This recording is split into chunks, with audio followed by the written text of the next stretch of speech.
I'm CMColeman and welcome to my home. Let's talk emergency information. Is all your information, things that you really need to take with you if there were some big emergency, in a place where you can, take it with you? A lot of you are saying, well, it's all in my cell phone. That's great, till you lose your cell phone. Then what? Do you even know some of the numbers that you need to call? Ooh, suddenly some of you are thinking about this because we've gotten to the point where we've not memorized any numbers. We don't have to because we have it all right there in our cell phone. And that can be a big problem. Do you know how to get to somebody's house? Do you know what their address is? Ooh, uh-oh. Some of you don't. You're not even sure because we've relied on technology. What happens when the power's out? What happens when you have to go to, yes, they still exist, a payphone, or you have to call from someone else's phone? Yeah.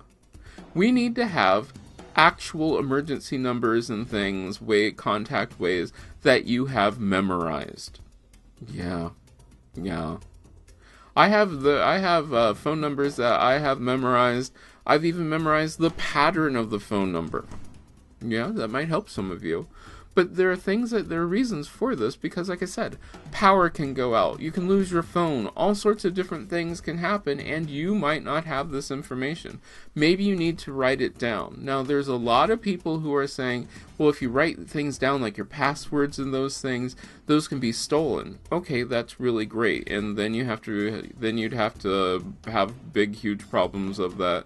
And I can understand that. Now, what happens when somebody needs to get into things that are really important to you? What do?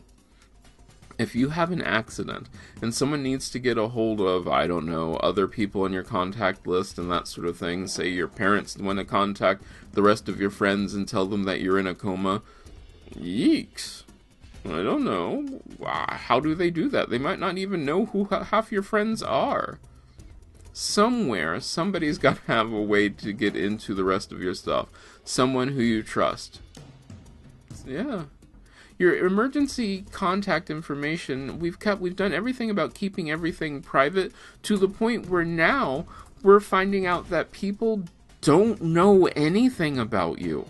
They can't help you. The days of having that neighbor who looked out for you across the street, nope, those are sort of going away because we're all worried about people invading our privacy, knowing what we're doing, and so now nobody watches out for anybody. Emergencies happen. They do.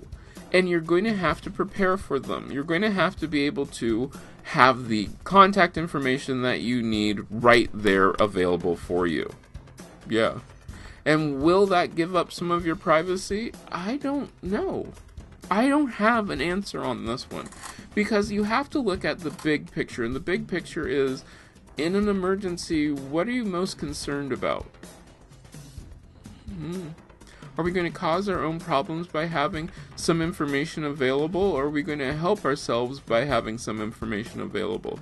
You tell me. There's a great spot down in the comments down below where we can talk about this and discuss this.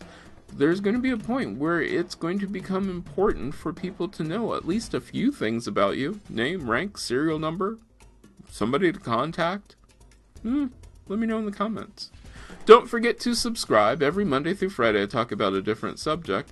And also you can tell me what you do with all your information. Is it all bottled up and hidden somewhere so that nobody knows anything about you, or do you keep it someplace? And you can check out the latest playlist because I do talk about many different things. There's Mondays for the stay-at-home, Tuesday is a recipe, Wednesday is tips for you and your house and everything. On Thursday, it's a cocktail, and on Friday, you'll wake up in the morning with a recipe for a sweet treat. But let me know what you think.